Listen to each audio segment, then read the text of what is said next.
Prints could determine if an Oklahoma man will live or die next month. That man is sitting on death row tonight, and he's hoping for a miracle.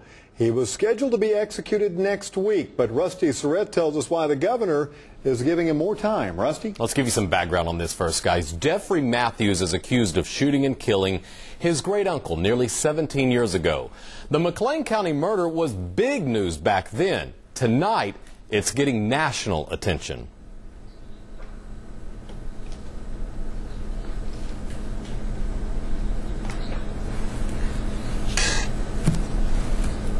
Kill those people. Jeffrey Matthews was only 21 when he walked into a courtroom, stood before a judge, and heard those life-changing words. You have been charged with murder in the first degree. Do you understand that? Despite the efforts to clear his name and to convince others he's not a killer, Matthews was found guilty not once, but twice by two separate juries, and both times sentenced to death. I want to thank you for your time today. My name is Jeffrey David Matthews, and I'm set for execution. This is Matthews today, 38 years old, on death row, and begging others to take one more look at his case. His story began back in January 1994 at his great-uncle's home in McLean County. Prosecutors say it's here Matthews and another man, Tracy Dyer, broke into the house and got away with pills, cash, and a gun, items that would later be found in or near Matthews' home. But before they left, investigators say Matthews shot his uncle, killing him. Dyer went after the wife, cutting her throat. Somehow, she survived. So I blamed myself and have blamed myself all this time for this death. Matthews admits he helped plan the botched burglary, but he says he was never inside the home and never pulled the trigger. He says that was someone else. I did not kill my uncle, and I wasn't there. Matthews should have already been executed by now, but last month Governor Henry issued a stay of execution after learning a set of fingerprints found inside the home following the crime did not belong to Matthews.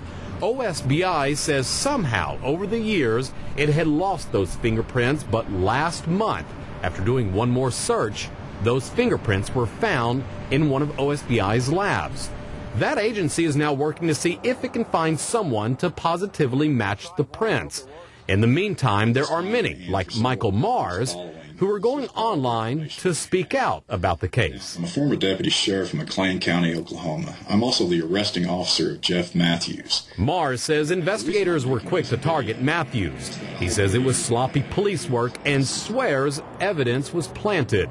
As a result, he believes the accused killer never had a fair trial. I believe that he is innocent, and I also know for a fact there were officers that lied under oath to convict him. Mars isn't alone. A juror in Matthews' last trial has also come forward to say he doesn't believe Matthews murdered the 77-year-old. And then there's Tracy Dyer, the other suspect. He was the first one to point the finger at Matthews, but has since retracted his story, saying it was someone else who killed Otis Earl Short. Someone he refuses to identify.